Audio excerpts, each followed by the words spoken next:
बिहार के सोन नदी के किनारे एक बहुत प्रसिद्ध इलाका है, इतिहास में बड़ी चर्चा है इसकी, मनेर शरीफ। वहाँ का एक छोटा सा लड़का कृष्णकांत अभी पूरे भारतवर्ष में और झारखंड में एक प्रसिद्ध चिकित्सक, मनोरोग विशेषज्ञ डॉक्टर साहब के नाम से जाने जाते हैं। आपका अंदाज़ा सही है, मैं डॉक्टर के सिन्हा की बात कर रहा हूँ। आज हम आपकी मुलाकात करवाते हैं प्रसिद्ध मनोरोग विशेषज्ञ डॉक्टर के सिन्हा से। डॉक्टर साहब, आपका दूरदर्शन के कार्यक्रम में स्वागत है और मैं आपको ले जाना चाहूँगा 12 साल के उस छोटे से लड़के के पास जो मनेर में सोन में नहा करके और मस्ती किया करता था, वहाँ से लेकर के और अभी यहाँ इस 90 दशक में आकर के अपने उम्र के इतनी सारी ख्याति, अनुभव, इस सब के बाद में आप कभी अगर उस चैप्टर को पलटते हैं पिछला, तो कैसे याद करते हैं? थोड़ा विचित्र लगता है। जिस वातावरण में हम पैदा हुए थे वो किसानी वातावरण था। हमारे घर का माहौल जो था किसान का था, लेकिन हमारे पिताजी बहुत पढ़े लिखे थे। उम्र लेट हो जाने के कारण हमारे दादा का डेथ हो गया था, इसलिए उनकी पढ़ाई शुरू में बहुत गड़बड़ चली, लेकिन अंत में उन्होंने छोड़ा नहीं। 1931 में उन्होंने बीए पास किया और वो एक नाम सुना होगा, मिस्टर टीपी सिंह सीनियर। जी, उनके क्लास फेलो थे वो। और पटना कॉलेज में उनके आधे प्रोफेसर करीब अंग्रेज रहे थे। तो पढ़ा लिखा वातावरण तो था, लेकिन उनका नौकरी का एज ख़त्म हो गया था, वो सरकारी नौकरी में जा नहीं सकते थे। उस समय तो शायद 24 साल ही हुआ करती थी उम्र की सीमा, नौकरी पर 22 ही साल हुआ करती थी जी सीमा थी। उसके बाद 22 साल में अगर नहीं आए तो नहीं आए। उनके एक मित्र हुआ करते थे मैम, वो थे गाजीपुर के रहने वाले, मिस्टर मिश्रा उनका पूरा नाम मैं भूल रहा हूँ। उन्होंने कहा कि छोड़ो, ये भी सब पटना कॉलेज में बीएम पढ़ते थे, तो फिर चलो उधर मध्य प्रदेश में हम लोग तुमको नौकरी दिला देंगे। और वो 2-3 साल तक वहाँ रहे भी, लेकिन टिके नहीं, उनका मन नहीं लगता था वहाँ पर। और लौट करके फाइनली वो 1937 में मनेर चले आए। तब तक उनका एज ज़्यादा हो चुका था। उनका जन्म जो है सो 1908 का था, तो किसी सरकारी नौकरी के लायक तो रहे नहीं थे। तो पटना में मनेर में ही उन्होंने एक टीचर का जॉब एक्सेप्ट कर लिया, जिसमें उस समय उनको करीब 38 रुपीज़ मिलते थे, 38 रुपया मिलता था तनख्वाह के रूप में। और हम सबसे बड़े लड़के हैं, हमारी 2 छोटी बहनें हैं जो बाद में पैदा हुई, वो सब वहीं पर तो पढ़ाया करते थे। लेकिन वातावरण हमारे यहाँ बिल्कुल पढ़ा लिखा रहता था। शाम को एक इंटेलेक्चुअल क्लब जैसी चीज़ रहती थी इवनिंग में। हम लोग के पिता वहाँ बैठे रहते सेंटर में, और गांव के पढ़े लिखे, मोहल्ले के पढ़े लिखे लोग, बहुत से स्कूल के टीचर आकर के वहाँ साथ में बैठते थे। तरह तरह का डिस्कशन होता था। सेकेंड वर्ल्ड वार शुरू हो गया था 1938 में। नाजिंग में हिटलर ने फर्स्ट बॉम्बिंग कर दिया था, उसकी चर्चा बड़ी अखबारों में रहा करती थी। तो उसमें माध्यम जो है रेडियो नहीं हुआ करता था, माध्यम में अखबार हुआ करता था। अखबार बताते थे कि हाँ ऐसे किया, हिटलर ने ऐसे किया, हिटलर ने ऐसे किया, और हम ध्यान पूर्वक सुना करते थे। बचपन का वो फिर से वापस लाने की कोशिश रही है आपकी? जी नहीं, बिल्कुल ही भिन्न है। अक्सर डॉक्टर लोग इस तरह की चीज़ रखते ही नहीं है। मैं अकेला डॉक्टर हूँ रांची में, जहाँ पर इस मंडली में बैठता हूँ, जिसमें डॉक्टर नहीं है, केवल के। तो लोगों से जो मिलने का बचपन में आपने देखा, जो एक बस इनफॉर्मल बातें करने की जो पहले की परंपरा। अपने क्लिनिक पे रहते हैं, अपने स्टडी रूम में रहते हैं, अपने बेडरूम में रहते हैं। मेडिकल हमारे दिमाग में छाया रहता है। उसके बाद में हम मेडिकल में छाया अपने दिमाग पर पूर्ण प्रेशर नहीं डालना चाहता हूँ। डॉक्टर साहब, लेकिन सुना है कि आपको संगीत में बहुत रुचि है। बहुत, बिल्कुल रुचि है। किस तरह के संगीत सुनते हैं? अब उसकी कहानी ये है कि बचपन में हमारे चाचा जो थे, जिनकी चर्चा हम कर रहे थे जी, उनकी बेटियां थी, लड़के नहीं थे। तो हमारा एक गांव के बगल का ही किसान के यहाँ कुछ पैसे उनके बाकी थे, और पैसा दे नहीं पा रहा था। तो वो बर्मा चला गया काम करने के लिए। वहाँ से लौटा 2-3 साल के बाद, तो फिर उसके पास पैसे तो थे नहीं। इन्होंने दबाव डालना शुरू किया तो उसने कहा कि देखिए हारमोनियम ले आयल बनी रंगून से, एकरे ले जाइए, अब हमरा तो पैसा वो नहीं खे, तो वो हम हारमोनियम उन्हें मिल गया तो वरदान हो गया, वरदान के रूप में, और वो रोज़ बजाया करते थे। ऐसे भी उनको साधारण से म्यूज़िक में साधारण, तो आसपास के घरों में के जहाँ कहीं तबला वगैरह होता था तो वहाँ जुड़ते रहते थे। तो वहाँ से ये इंटरेस्ट शुरू हुआ हमारा म्यूज़िक का, और वो धीरे धीरे करके थोड़ा थोड़ा बढ़ता चला गया। मेन इंटरेस्ट एक्चुअली हुआ जब BHU में मेरा नाम लिखाया इंटरमीडिएट साइंस में, तो वहाँ पर तो BHU सेंटर था म्यूज़िक का, बनारस के ही रहने वाले शहनाई वादक थे, और ये वे जितने थे कि सब हर 10 दिन पर कुछ न कुछ तो म्यूज़िक का प्रोग्राम होता ही रहता। सुनते सुनते उसमें रुचि हमारे एकदम इंटरेस्ट बढ़ता चला गया बिल्कुल उसकी तरफ में, लेकिन हमने अपनी मेन पढ़ाई का जो मुद्दा था वो नहीं छोड़ा। हमने साइंस नहीं, कुछ गाते बजाते हैं? नहीं, हम कुछ नहीं करते, बिल्कुल नहीं। हम गुनगुनाते हैं, लेकिन हम म्यूजिक में ज़्यादा हमको इंस्ट्रूमेंटल में है एंड मोस्टली क्लासिकल्स, भारतीय बिल्कुल। हाँ, एकदम क्लासिकल्स। ऐसी ज़िंदगी में डॉक्टर साहब क्या आपको लगता है म्यूज़िक कुछ रिलैक्सेशन दे सकता है मानसिक? म्यूज़िक ज़रूर दे सकता है रिलैक्सेशन। असल में हिंदुस्तान और अमेरिका से कंपैरिजन आपने करना शुरू कर दिया ये वेस्टर्न सिविलाइजेशन से, तो आपको बहुत अंतर जैसे बताया क्या, हमारे यहाँ पर घनापन बहुत ज़्यादा है, मोहल्ला गांव भरा हुआ है, लोग लोग लोग लोग लोग। दूसरी चीज़ सीखने कि उनकी न इच्छा होती है न उनको मौका मिलता है, जानते ही नहीं। अपना काम करो, अपने काम करो, 9 बजे पहुँच जाओ, 10 बजे पहुँच जाओ, काम करो, जल्दी से भागो, थके मान जाओ, चाय पियो, गप शप करो, इसमें इंटरेस्ट हो गया है। लेकिन ये चीज़ अमेरिका में तो नहीं है। अमेरिका में तो जो चाहते शादीशुदा हो जाने के बाद अपना इंटरेस्ट को, अगर पत्नी है अच्छी संगीत से इंटरेस्ट रखने वाली तो वो करती है, आप मिले जुले हैं, एक साथ बैठते हैं, अब सुनते हैं, दोस्तों के यहाँ मिलने के लिए जाते हैं, अपना अपॉइंटमेंट वगैरह ले करके ऐसे भी देखते रहते हैं। तो आज न कल हिंदुस्तान भी वैसे ही कल्चर में आने वाला है। के सिन्हा को अगर फिर से एक बार रिलीव करने की ज़िंदगी शुरुआत करने के लिए तो वो कैसे करेंगे, अपनी ज़िंदगी को कैसे शेप करेंगे? क्योंकि मेरा अनुभव डॉक्टरी प्रोफेशन बहुत दिन से है, इसलिए मैं चाहूँगा कि डॉक्टर ही बनो, कोई बात नहीं है। अगर दूसरा कुछ बनना चाहूँगा तो मैं भी समाज का कोई अच्छा अंग बनना, राजनीतिज्ञ कभी बनना नहीं चाहूँगा मैं। एक एरिया जो इसको हम हेट करते हैं, क्योंकि इतने घृणित वैरायटी का राजनीति हिंदुस्तान में आ गई है। अगर विज्ञान और वो जांच के बाद जो डेटा आता है सब कुछ वही निर्णय करता है, तो उस डेटा को लेकर के कोई और उस समस्या का निदान क्यों नहीं कर सकती? डॉक्टर के सिन्हा के पास ये लोग 3 दिन तक इंतजार करने को नहीं, हमारे पास जो मरीज आते हैं थोड़ा डिफरेंट काइंड के मरीज आते हैं, जिनको हमने एक बार नहीं हज़ारों बार देखा है। तो हमको बहुत ज़्यादा एक पर्टिकुलर वैरायटी के डिजीज़ में हमको कोई दिक्कत नहीं होती है। उसके मुंह से जैसे निकला हम समझ गए कि किस एरिया में जा रहा है, तो हमको दिक्कत नहीं होता। हम ड्रग्स भी जानते हैं कि सब ये दवाई देती हैं। हमारा अनुभव क्या कहता है कौन सी दवा इस पर्टिकुलर स्टेज की बीमारी में काम करेगा, इसलिए हम कॉम्प्लेक्स प्रॉब्लम भी है डॉक्टर साहब। हाँ, और सारे जांच के ये भी हैं, और आपके पास आता है तो अपने अनुभव के साथ मिला करके आप नहीं, अनुभव के साथ हम इमीडिएटली नहीं करते, तब हम इन्वेस्टिगेशंस वगैरह करवाने की चेष्टा करते हैं, करवा के देखें कि तह तक पहुँचेगी सब वास्तव में क्या किया है। मेरा इशारा इस ओर है डॉक्टर साहब, हाँ, कि अगर वो जांच के रिपोर्ट ही सब कुछ निर्णय कर देंगे तो कोई भी डॉक्टर क्या एक ही तरह का इलाज कर सकेगा? आजकल जांच के रिपोर्ट जो है मशीनें करती हैं सर जी, आदमी नहीं करते हैं, मशीनें करते हैं। मशीनें ज़्यादा ऑनेस्ट है आदमी से। तो आपको लगता है आदमी में भावना नहीं होती। कोई जो न्यूरो फिजिशियन दूसरा होगा ठीक आपकी की तरह ट्रीट कर सकता है? वो डिपेंड करता है कि कितना इन्वॉल्व रहता है। हम लोग 2 तरह से इन्वॉल्व रहते हैं। एक तो हम मशीन के द्वारा इन्वॉल्व रहते हैं, उसके बायोकेमिस्ट्री बायोफिजिक्स जानने की तरफ से रहते हैं, इसलिए बहुत तरह के टेस्ट आते हैं। नंबर 2, आपका अनुभव कैसा कहता है, पुराना अनुभव क्या कहता है, क्योंकि अनुभव के आधार पर ही तो हमारे ब्रेन में पिक्चर बना हुआ है ये डिजीज़ का, ये डिजीज़ का, ये डिजीज़ का। तो ये मानते हैं कि वो अनुभव का जो जखीरा है वो एक बहुत बड़ा हिस्सा है। बहुत ही सही है, ऑफकोर्स। ये केवल खाली हमारे साइंस की बात नहीं है sir, everywhere through out your life. सिर्फ यहाँ आने के बाद आप फिजिशियन न्यूरो फिजिशियन का ज़्यादा काम राइट, हाँ बताते हैं ना। 6 महीना तक तो पटना में रहे, जिसमें न फिजिशियन थे, सर्जन थे, अभी जस्ट ए डॉक्टर।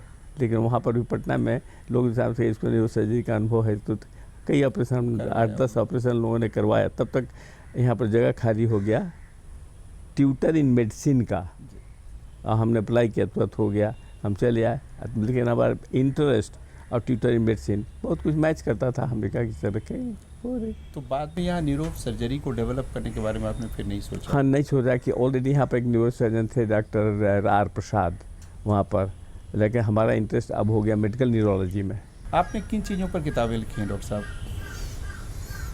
ज़्यादातर तो मेडिकल साइंस से कनेक्टेड है, आर्टिकल्स हैं, किताबें भी हैं, लेकिन मेडिकल साइंस से कनेक्टेड है, रेयर डिजीजेज से कनेक्टेड है। जैसे अकबर को बीमारी थी, वो जनरल सामान्य पाठक के लिए नहीं, बहुत अलग वो है क्या कि वो पढ़ना जानता ही नहीं था अकबर, और बौरव से आगे बढ़ा ही नहीं बेचारा। हाँ, डॉक्टर साहब ये जो पूरा परिदृश्य और पूरा जीवन का आपका है और आगे की संभावना दिखती है, उसमें स्वास्थ्य की परिदृश्य में देखें तो झारखंड में कैसी संभावना दिखती है आपको?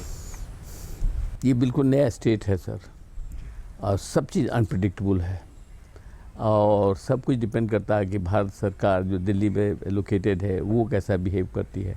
झारखंड में और बिहार में मैं कहूँगा वो एडवांसमेंट नहीं हुआ इस क्षेत्र में, बल्कि मुझे ये भी लगता है, आपने अपने इंटरव्यू में एक जगह कहा भी है कि ओल्ड LMP सिस्टम जो था उसको फिर से रिवाइव करने की ज़रूरत है, और हाई एजुकेशन के बाद जो हो सकती है। मैं एक छोटा सा एग्जांपल दूंगा कि कर्नाटका एक छोटा सा स्टेट है, मुझे लगता है झारखंड से साइज में शायद छोटा ही होगा।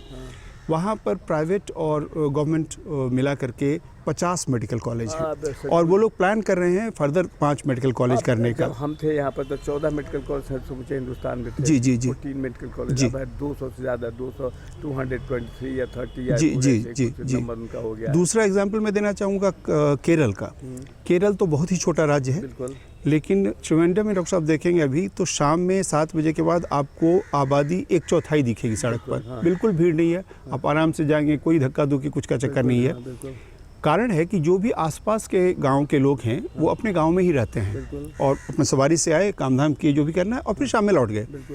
इलाज के लिए त्रिवेंद्रम आने की ज़रूरत नहीं है। हाँ। क्योंकि 7 जगह ऐसे हैं त्रिवेंद्रम में जहाँ पर किडनी का, हार्ट का सारा ट्रांसप्लांट की व्यवस्था है, और कम से कम 14 जगह जहाँ की बेसिक फैसिलिटी सारी की सारी हैं कंप्लीट। तो ये जो स्थिति उन राज्यों ने की है, हम लोगों के यहाँ ऐसा क्यों नहीं हो सका है? एक है क्या कि पॉपुलेशन हमने कंट्रोल कभी किया ही नहीं। आप समझ सकते हैं 1946, 47-46 की बात बोल रहे हैं। और इंडियन नाम की किताब थी एक, मीनू मसानी, बहुत बड़ी जी जी जी, उनकी लिखी हुई। इस किताब में हमको पूरा याद था कि हिंदुस्तान की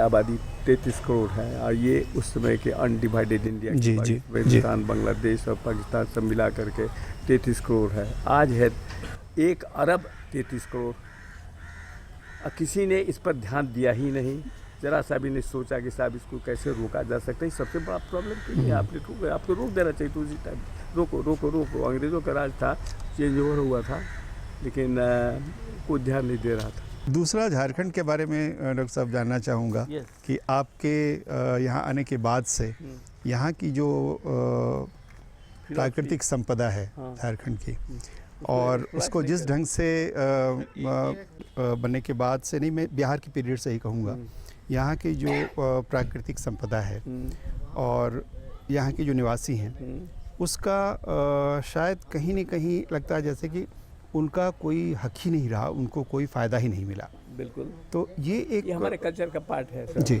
हम कर नहीं सकते हैं। हमारा पॉलिटिकल सिस्टम वीक क्वालिटी का है, और वो इतनी समझबूझ नहीं है कि इमीडिएटली कर सके, और 12 महीने में चेंज नहीं हो सकता है, मिरेकल नहीं हो सकता है। दिल्ली में आज़ादी मिले हुए कितने दिन हो गई? डॉक्टर साहब, उसका कोई रिश्ता आप मानते हैं, ये जो झारखंड एरिया में जो उग्रवाद की समस्या आई है, हाँ। क्या उससे कोई रिश्ता उसका है? नहीं, ज़रूरी नहीं है।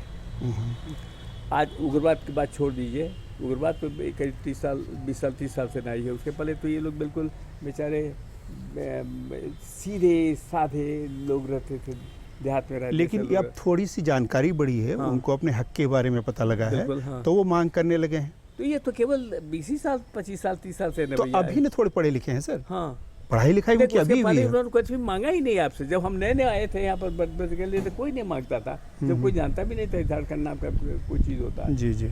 झारखंड नाम तो डिमांड करने पर शिबू सोरेन जी ने डिमांड किया कि नहीं, इसका नाम झारखंड रहेगा। जब से पहले आप मेडिसिन में थे, उसमें आपको ऑनर्स मिला, आपको स्वर्ण पदक मिला, जो बड़ी बात है। बहुत, मतलब पूरे भारतवर्ष में मेडिसिन में बहुत कम लोगों को मिला है, जो मेरी जानकारी है। तो उसके बाद फिर आपने न्यूरो में अपना इंटरेस्ट डेवलप किया। इंटरेस्ट बताते हैं, उसकी कहानी है। जी। इंग्लैंड में नहीं गए रहे तो शायद वैसा नहीं रहता। जी। तो हमने अप्लाई किया तो हो गया, मेरा मार्क्स के बेसिस पर हो गया। तो हम वहाँ जब पहुँचे तो समर वेकेशन हो चुका था, तो पढ़ाने का काम लड़कों का नहीं होता था, लेकिन हमने पढ़ने के लिए, अपना ज्ञान प्राप्त करने के लिए खूब अध्ययन किया वहाँ पर। और हमको डिसेक्ट करने का, ह्यूमन बॉडी डिसेक्ट करने का बहुत लंबा चौड़ा मौका मिला 3-4 महीना पर।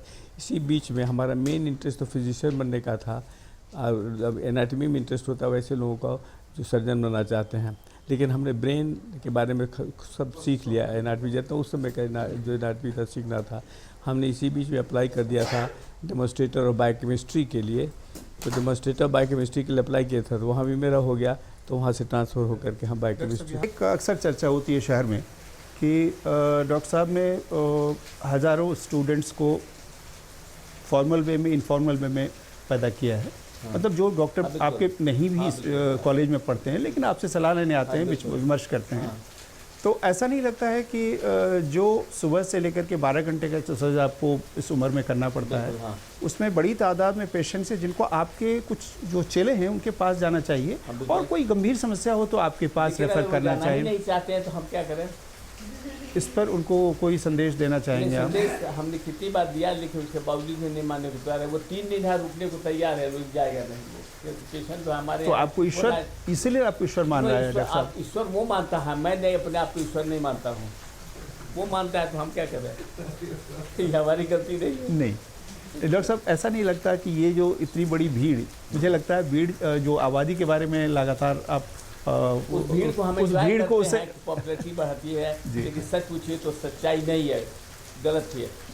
लेकिन अब दूसरा कोई रास्ता भी नहीं है। अब आपकी पॉपुलैरिटी क्या बढ़ी डॉक्टर साहब? उसको तो आप पार कर चुके पॉपुलैरिटी की सीमा को। बिल्कुल। समस्या ये है कि इतने सारे लोग आकर के, और एक तरह से जो गंभीर बीमारी है जिनको सच में आपकी ज़रूरत है, वो तो एक अलग मुद्दा है। वहाँ तो आपके अनुभव के अलावा दूसरा कर भी नहीं सकता है। गंभीर बीमारी केवल नब्ज पकड़ करके स्टेथोस्कोप लगा के नहीं पकड़ी जाती है आजकल। लोगों की बड़ा हेल्प चाहिए, वो सपोर्ट यहाँ पर नहीं अवेलेबल। अगर है भी तो पैसा कमाने के लिए है, सच्चाई के लिए नहीं है।